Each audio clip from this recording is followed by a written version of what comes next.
Sir నమస్కారం sir. నమస్తే Upender. Signature studio ప్రేక్షకులకు అందరికీ నమస్తే. ముందుగా మీకు ప్రత్యేక ధన్యవాదాలు సార్. అడగంగానే మీ విలువైన టైం ఇవ్వడానికి ఒప్పుకున్నారు. ఎట్లున్నారు సార్? అంతా బాగున్నారా? అంత మంచి ఓకే. నడుస్తుందా? చాలా బాగుంది. ఇందాక నేను ఇంట్రోలో చెప్పినట్టు ఎడారి మతాలని కొందరు చెప్తారు, కొందరే లేదంటే ఇతర మతాలని చెప్తారు, లేదంటే అనేక అంశాలు మనం మాట్లాడుతుంటాం. పొద్దున్న లేస్తే వీటి మీద చర్చోపచర్చలు, వాదోపవాదనలు, మీ మతం గొప్పదంటే మా మతం గొప్పదని, మా దేవుడు గొప్పడంటే మీ దేవుడు గొప్పడని, ఇట్లా అనేక రకాలుగా జరుగుతుంటుంది. పెద్దలందరూ కూడా సమయాన్ని వెచ్చిస్తారు. సో ఏం చెప్పదలుచుకున్నారు? ఇప్పుడున్న టాపిక్ క్రిస్టియానిటీ, బైబిల్. సో ఏం చెప్పదలుచుకున్నారు ఈ అంశం మీద? ఒక పాయింట్ చెప్తాను. మనకు మంచి మిత్రుడు ఉన్నాడు. వాడితో మనం యుద్ధం చేయాలంటే రెండు మాటలు మాట్లాడాలి. ఒకటి పొలిటిక్స్ మాట్లాడే, రెండోది మతం మాట్లాడాలి. ఫైట్ అయిపోతుంది. సింపుల్ అది. సో సరే, ఇవి ఎందుకు ఇంపార్టెంట్? చాలా వరకు మతం కూడా పొలిటిక్స్ని ఇన్వాల్వ్ చేస్తుంది. అంటే కేవలం ఈరోజు మనం మతం అని ఏదైతే అనుకుంటున్నామో, అంటే జనరల్గా చాలామంది ఏం చెప్తారంటే మతం అంటే ఇంట్లో పాటించుకునేది, మతం అనేది ఆర్ ధర్మం అనేది గడప బయటికి రాకూడదు, ఇంట్లోనే ఉండాలి. కానీ అన్ఫార్చునేట్లీ పరిస్థితులు అలా లేవు.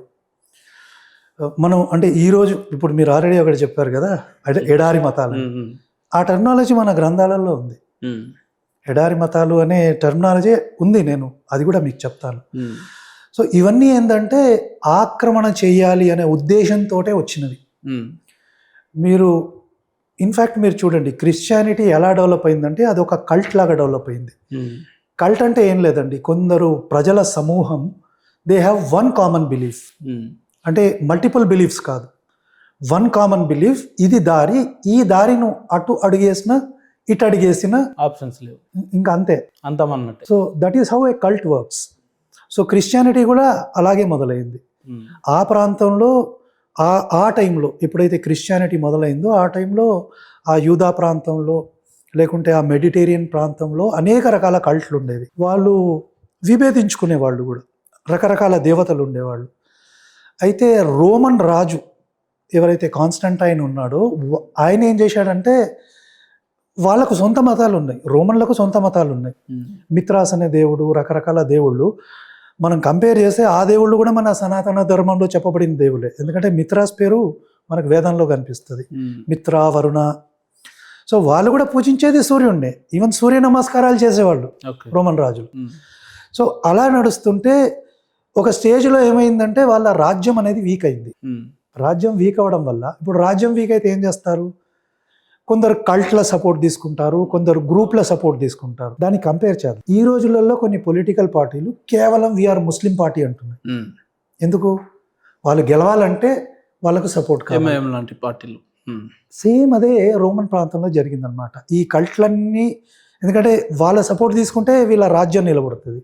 సో వీళ్ళు ఏం చేశారంటే వాళ్ళ సపోర్ట్ తీసుకొని వాళ్ళకు పాపులారిటీ ఇచ్చి, పబ్లిసిటీ ఇచ్చి వాళ్ళని పాపులర్ చేశారు. ఒక స్టేజ్ ఎట్లయిందంటే వీళ్ళు లేకుంటే మా గవర్నమెంట్ నడవదు అనే స్టేజ్ వచ్చినప్పుడు కాన్స్టంటైన్ అనే రాజు ఏం చేశాడంటే ఒక మీటింగ్ ఏర్పాటు చేశాడు. దాన్ని కౌన్సిల్ ఆఫ్ నీసియా అంటారు. ఓకే. సో అందరినీ పిలిచి అన్నిటినీ ఒకటి చేసి, ఈయన దేవుడు అంటే యేసును అప్పుడు పిక్చర్లోకి తీసుకొచ్చారు. వాళ్ళు తీసుకొచ్చి ఈయన దేవుడు, ఇది సిద్ధాంతము, అంటే ఈయన మన కోసం చచ్చిపోయాడు. అంటే ఆల్రెడీ ఈ స్టోరీలు ఉన్నాయి అక్కడ. ఆ స్టోరీల నుంచి ఒక పాత్రని క్రియేట్ చేసి డిక్లేర్ చేసి మిగతా గ్రంథాలు ఏవైతే ఆ ప్రాంతంలో ఉన్నాయో మొత్తం కాల్చేశాడు ఓవర్ నైట్. ఇదే అల్టిమేట్ కాబట్టి ఈ స్టోరీనే ముందుకు తీసుకుపోవాలని చెప్పి మిగతా గ్రంథాలు కాల్చేసిండు. అది ఎందుకు కాల్చడం అంటే వేరే ఆనవాళ్ళు దొరకొద్ది, ఇంకా వేరే ఆనవాళ్ళు తీసేస్తే ఇది ఒకటే మిగులుతుంది. ఇప్పుడు మనం చూస్తే చాలా వరకు ఈ మ్లేచ్ఛ మతాలన్నీ చేసినవి అవే.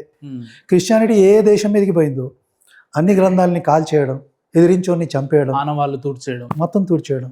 ఇస్లాం కూడా చేసింది అదే, టెంపుల్స్ కూల్చేయడం, వాళ్ళ గ్రంథాలని కాల్చేయడం.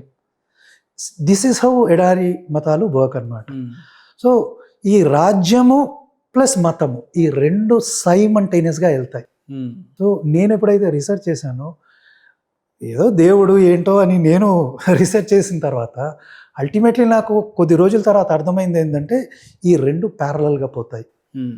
అయితే ఈరోజు హిందువులు ఎలా ఉన్నారంటే నేను సెక్యులర్ అంటారు. ఆ సెక్యులర్గా ఉంటే మన రాజ్యం నిలబడదు. రాజ్యం లేదు, అధికారం లేదు, హిందువులు అనే వాడే ఉండడు. సో మతం ఎంత ఇంపార్టెంటో, ధర్మం ఎంత ఇంపార్టెంటో, ఆ ధర్మాన్ని నిలబెట్టుకోవాలంటే మనను సపోర్ట్ చేసే అధికారంలో ఉన్న నాయకుడు అంతే ఇంపార్టెంట్. ఈ రెండూ ఉండాలి. ఇప్పుడు మతం అనే టాపిక్ వచ్చినప్పుడల్లా సార్ సెక్యులర్ అనే పదం హిందువుల్లోనే ఎక్కువ వినిపిస్తుంది. ఇదే పదం క్రైస్తవంలో ఉన్న వ్యక్తులు కానీ లేదంటే ఇస్లాంలో ఉన్న వ్యక్తులు ఎవరు కూడా మాట్లాడరు. ఈ సెక్యులర్ అనేది అసలు హిందుత్వంలోనే ఎందుకు వినిపిస్తుంది అని అంటే ప్రాబ్లం అంతా అదే. ఇప్పుడు హిందువులకి ఏంటంటే అనేక రకాల దేవుళ్ళు అంటాను, ప్లస్ భగవంతుడు ఒకటే భగవంతుడు, ఏకం సత్ విప్రా బహుదా వదంతి అంటే దేవుడు ఒక్కడేనా? దేవుడు ఒక్కడే. బట్ ఆయన అనేక రూపాలు తీసుకుంటాడు. ఒక్కడే దేవుడు కానీ రూపాలు వేరు. అంటే ఒకటే దేవుడు అనేక విధాలుగా ఎక్స్ప్రెస్ కాగలడు. అది మనం చెప్పేదన్నమాట. అంటే ఈ మంత్రం చెప్పే సారాంశం అదే. అయితే సృష్టిని నడిపించడానికి కొన్ని శక్తులు కావాల్సి వస్తుంది. ఆ శక్తులు కూడా ఆయన నుంచే వస్తారు. అందుకే మనం ఏమంటామంటే 33 దేవతలు అంటాం. దీన్ని కన్ఫ్యూజ్ అయ్యి 33 కోట్ల దేవతలు అంటారు. ఇంకొందరు పైత్యం తీసుకొని 33 కోట్ల, 33 లక్షల, 33 వేల, ఆ పదం ఎక్కడ లేదు మంత్రంలో. 33 కోటి అంటే ఏంటంటే రకము, టైప్ అన్నమాట.